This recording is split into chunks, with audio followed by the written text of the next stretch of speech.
다 같이 찬송가 390장 부르시겠습니다. 390장입니다.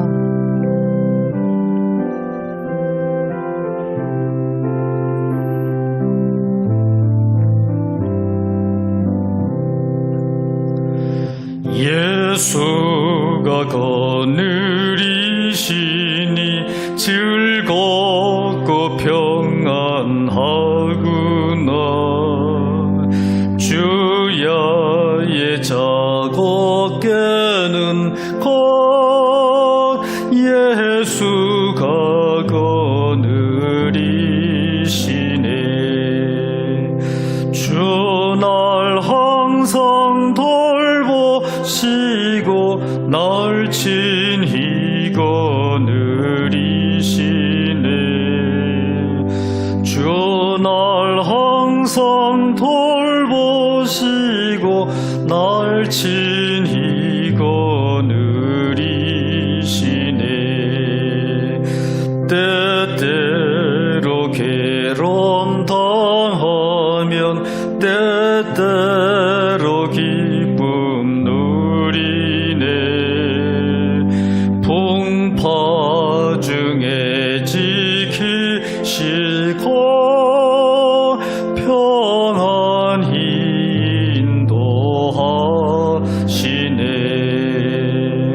주날 항상 돌보시고 날 친히 거느리시네.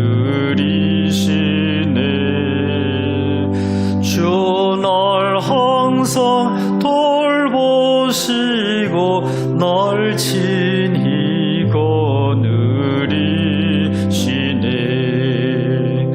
내 주의 손을 붙잡고 천국에 올라가겠네.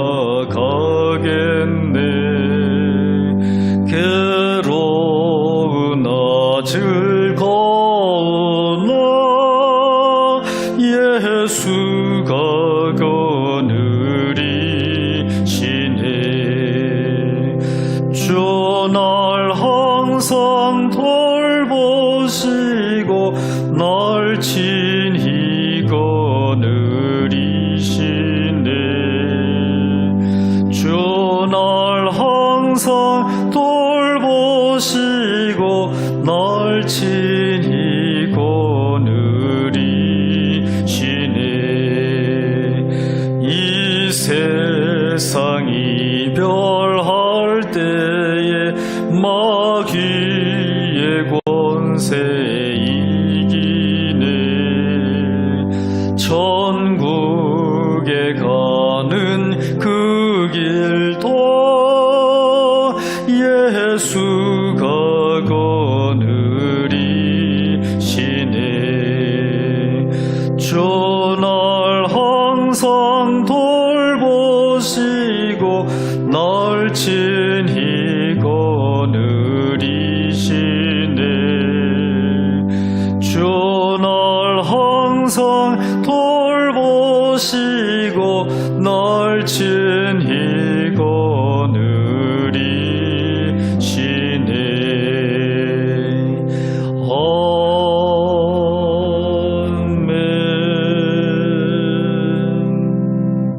다 같이 사도신경으로 신앙 고백 드리시겠습니다. 전능하사 천지를 만드신 하나님 아버지를 내가 믿사오며 그 애아들 우리 주 예수 그리스도를 믿사오니 이는 성령으로 잉태하사 동정녀 마리아에게 나시고 본디오 빌라도에게 고난을 받으사 십자가에 못 박혀 죽으시고 장사한 지 사흘 만에 죽은 자 가운데서 다시 살아나시며 하늘에 오르사 전능하신 하나님 우편에 앉아 계시다가 저리로서 산 자와 죽은 자를 심판하러 오시리라. 성령을 믿사오며 거룩한 공예와 성도가 서로 교통하는 것과 죄를 사하여 주시는 것과 몸이 다시 사는 것과 영원히 사는 것을 믿사옵나이다. 아멘. 사랑이 많으신 아버지 하나님, 감사와 찬송을 돌립니다. 저희들에게 은혜를 허락해 주셔서 어제 거룩한 주일을 맞이해서 거룩하게 구별되게 지내게 하여 주시고 또한 은혜 받은 그 말씀 그대로 또한 이렇게 새롭게 평상시의 하루를 시작합니다. 하나님께서 이 시간 함께하여 주셔서 은혜 받게 하여 주시고 오늘 말씀을 생명의 양식으로 삼으면서 또한 하루를 지낼 수 있도록 인도하여 주시며 오늘 아침 미명에 이렇게 나와사오니 전심으로 기도하고 예배하는 저희들 다 될 수 있도록 인도하여 주시고 보호하여 주시옵소서. 처음 시간이 오니 마치는 시간까지 함께하여 주실 줄로 믿사오며 예수 그리스도의 이름으로 간절히 기도를 드리옵나이다. 아멘. 예, 오늘 하나님의 말씀은 느헤미야 6장 15절에서부터 7장 4절까지입니다. 구약 성경 735쪽입니다. 느헤미야 6장 15절서부터 봉독해 드리도록 하겠습니다. 성벽 역사가 52일 만인 엘룰월 25일에 끝남에 우리의 모든 대적과 주위에 있는 이방 족속들이 이를 듣고 다 두려워하여 크게 낙담하였으니 그들이 우리 하나님께서 이 역사를 이루신 것을 알미니라. 또한 그때의 유다의 귀족들이 여러 번 도비아에게 편지하였고 도비아의 편지도 그들에게 이르렀으니 도비아는 아라의 아들 스가냐의 사위가 되었고 도비아의 아들 여호하난도 베랴게의 아들 무술람의 딸을 아내로 맞이하였으므로 유다에서 그와 동맹한 자가 많음이라. 그들이 도비아의 선행을 내 앞에 말하고 또 내 말도 그에게 전하매 도비아가 내게 편지하여 나를 두렵게 하고자 하였느니라.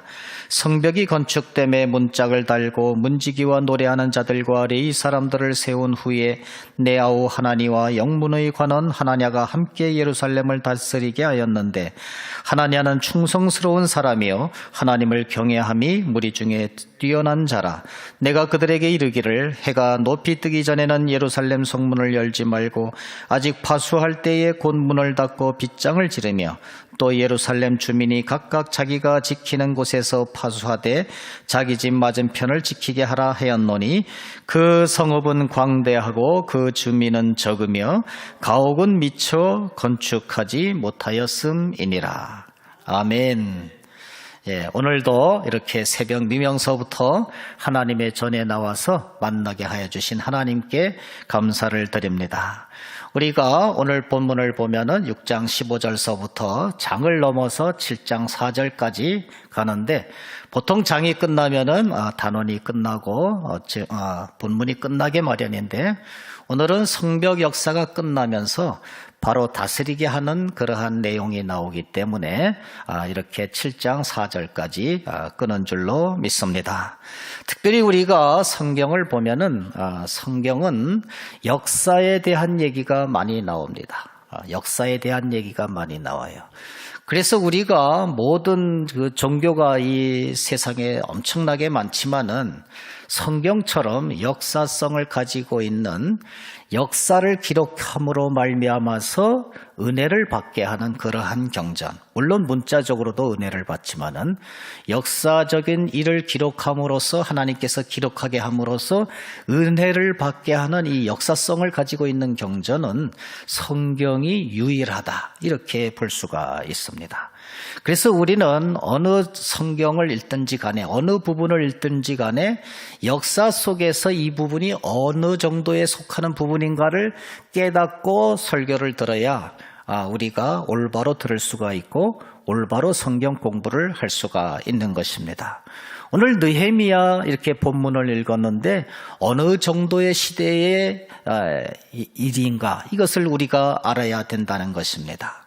이스라엘 왕국이 탄생을 하고 사울왕, 다윗왕, 솔로몬 왕이 이렇게 거쳐가다가 하나님께 범죄함으로 말미암아서 이스라엘 백성이 두 왕국, 남쪽과 북쪽으로 갈라졌죠. 그럼에도 불구하고 해결을 하지 않고 계속해서 죄악을 저지르는 결과 하나님께서 약속하신 대로 바벨론 제국에게 이스라엘이 망하게 됩니다.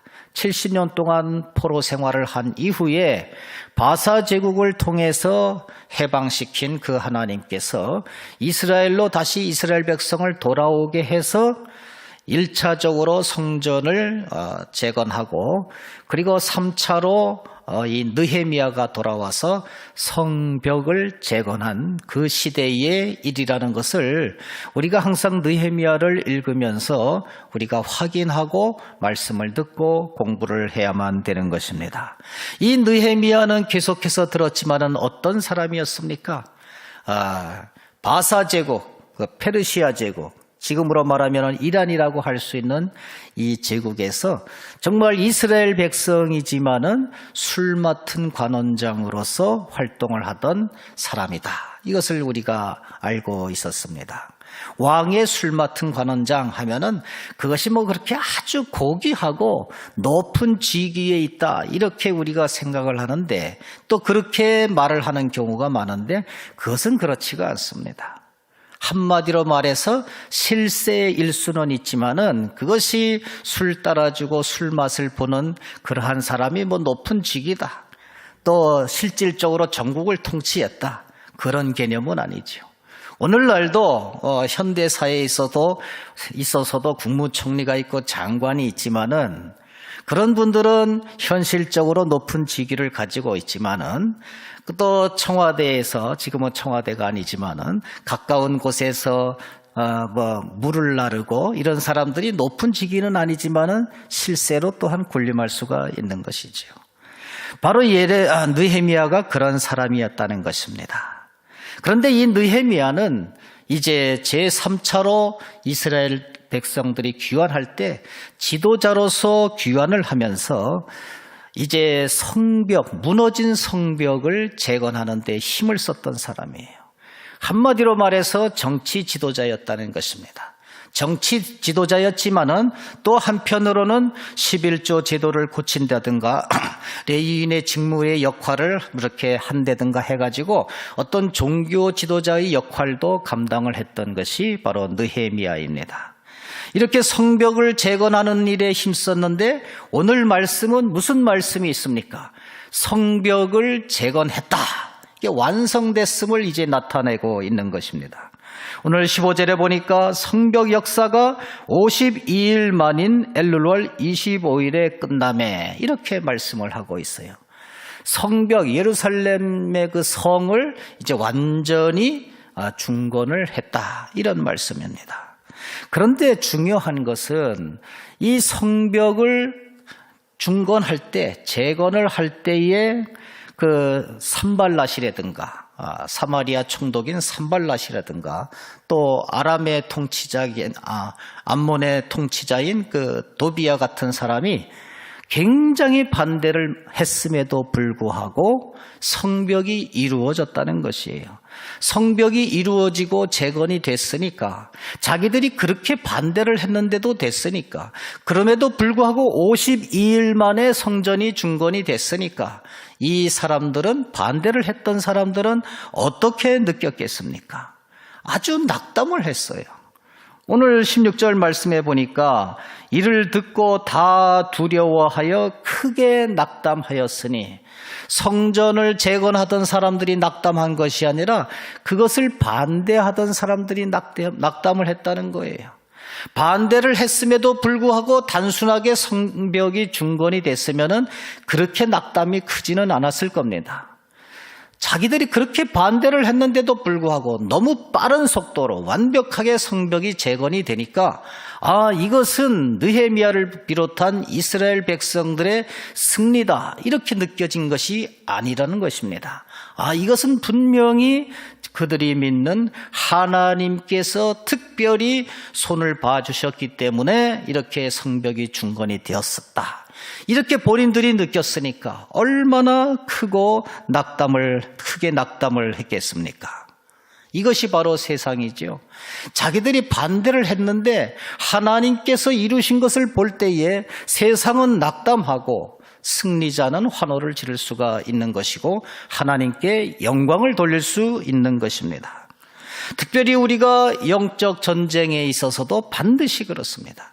우리가 영적 전쟁에서 반드시 승리를 해야 세상 사람들이 낙담을 하고 그 도저히 자기들의 힘으로 살아갈 수 없음을 깨닫고 교회에 나오게 되면서 우리는 하나님께 영광을 돌릴 수가 있는 것이죠. 그런데 반대로 우리가 영적 전쟁에서 승리하는 것이 아니라 항상 패배를 하잖아요. 우리가 세상 사람들과 전도를 하는데, 우리가 세상의 논리에 밀려. 또 우리가 세상의 유혹에 견디지를 못해서, 그래도 교회에서 중직자라고 하는 사람들이 오히려 넘어가. 이런 것을 보면은, 저 사람들에게도 하나님께서 역사하는 게 아니구나. 가짜시를 믿는구나. 하면서 세상이 오히려 환호를 부르지만은, 우리가 영적 전쟁에서 정말 나약하지만은 승리하는 인생을 살 때에 오히려 세상이 낙담할 수밖에 없다는 것입니다.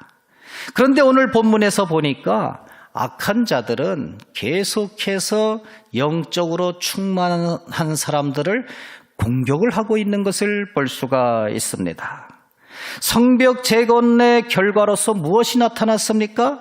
낙담을 했지만은, 세상이 낙담을 했지만은 그들은 계속해서 영적으로 충만한 지도자들을 공격을 하고 있다는 것입니다. 오늘 말씀에 보면은 18절에 보니까 도비아는 아라의 아들 스가냐의 사위가 되었고, 또 도비아의 아들 여호하난도 무슬람의 딸을 아내로 맞이했고, 또 도비아는 선행을 느헤미야에게 계속해서 얘기를 했고, 이런 말씀이 나옵니다. 근데 오늘 말씀에 나오는 이 세 명은 어떤 사람입니까?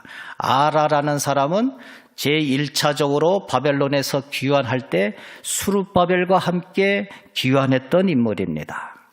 무슬람은 성벽 재건을 2번이나 중수했던 그러한 훌륭한 인물이죠. 또 느헤미야는 역시 지도자 아니겠습니까? 그런데 악한 세상 사람들은, 이 반대를 하고 있는 이 세상 사람들은 그동안에 어떤 일을 꾸몄습니까? 자기들이 반대를 하면서도 그렇게 자기가 반대하는 일을 하는 성벽 재건을 하는데 힘쓰는 사람들에게 은연중에, 깨닫지도 못하는 중에 혼인관계가 맺어지고, 거기에 여러 가지 편지가 등장하고, 유다의 귀족들을 포섭하고, 이런 일을 이미 해놨고 진행시키고 있다는 말씀입니다. 세상은 참으로 무섭지요. 함께 무엇을 하는 것처럼 하고 반대하는 것처럼 하지만은 그거와 상관없이 자기의 의도를 충분히 나타낼 수 있도록 미리 이런 일을 계속해서 꾸민다는 사실입니다. 그러므로 오늘을 사는 우리들도 영적으로 내가 충만하다, 이럴 때 우리가 교만해서는 안 됩니다. 항상 넘어질까 봐 조심해야 된다는 것이죠. 악한 영들은 어떻게 해서든지 우리를 엮으려고, 정말 중직자이면 중직자일수록 더 덤벼들어서 넘어뜨리려고 한다는 사실을 우리는 잘 깨달을 수가 있는 것입니다. 그러므로 우리는 육적인 일을 하거나 영적인 일을 감당할 때에도 항상 하나님께 기도하면서 넘어지지 않도록 우리는 주의를 기울여야만 한다는 것입니다. 성벽 재건의 결과로 이런 결과가 나타나 있었습니다. 대적과 이방 족속들이 다 두려워하고 낙담하고 하나님의 역사를 알았지만은 그들의 공격은 계속해서 현재 진행형으로 진행되고 있다는 말씀입니다. 두 번째로 우리는 성벽 재건이 됐는데 그 다음에 어떤 말씀이 있느냐 하면은 성벽을 재건함으로써 우리가 다 끝났다, 이런 것이 아니라 성벽을 재건하고 나서도 다스리는 일에 그 다음에 힘썼다는 얘기입니다. 성벽이 있으면 뭘 합니까? 거기서 지키고 다스리는 일이 잘 이루어져야 국방이 튼튼해지지 않겠습니까? 그래서 다스리는 일에 힘을 썼는데 오늘 말씀에 보니까 그 첫 번째로 어떤 일에 힘을 썼느냐 하면은 성벽이 재건되자마자 거기에서 역할을 맡는 사람들을 이제 임명을 했다는 것입니다. 너무 당연한 거지요. 우리가 성벽을 재건했어요. 무기를 사왔어요. 그 다음에 할 것은 무엇입니까? 당연하게 그것을 운영할 수 있는 군인들을 세워야지요. 그래서 어떤 사람을 세웠습니까? 문지기와 노래하는 자들과 레위 사람들을 세운 후에 하나니아와 하나냐를 통해서 다스리게 하였다. 그렇게 하나니아와 하나냐를 통해서 다스리게 했는데 그 사람들은 어떤 사람이냐? 하나님께 충성하는 사람이고 하나님을 경외하는 사람이다. 이렇게 나타나 있습니다. 우리는 교회에서도 일을 잘하는 사람으로 무엇을 맡깁니까? 아니면 하나님께 충성하고 하나님을 경외하는 사람들이 일을 합니까? 우리는 세상적인 일, 육적인 일을 할 때에도 항상 고려해야 될 것은 하나님을 경외하는 자인가 아닌가를 고려해야만 하는 것입니다. 무엇을 두드려 받고 만들어요? 책상을 만들어요. 또 벽을 새로 만들어요. 그것을 잘하는 사람들이 교회에 얼마나 많이 있겠습니까? 그럼에도 불구하고 우리가 1차적으로 항상 사람을 세울 때 고려해야 될 것은 비록 세상적인 일이고 육적인 일이라고 할지라도 그들이 충성스러운 사람이냐 하나님을 경외하는 사람이냐 이것을 먼저 봐야 된다는 것입니다. 우리 교회에서도 무슨 일을 할 때에 항상 누가 앞장섭니까? 장로님들이 앞장서요. 장로님들이 세상적인 일을 다 잘합니까? 당연히 못하는 게 많지요. 못하는 게 많지만은 장로님들이 어떻게 그것을 감당을 합니까? 세상 자격증까지 따가면서 일을 합니다.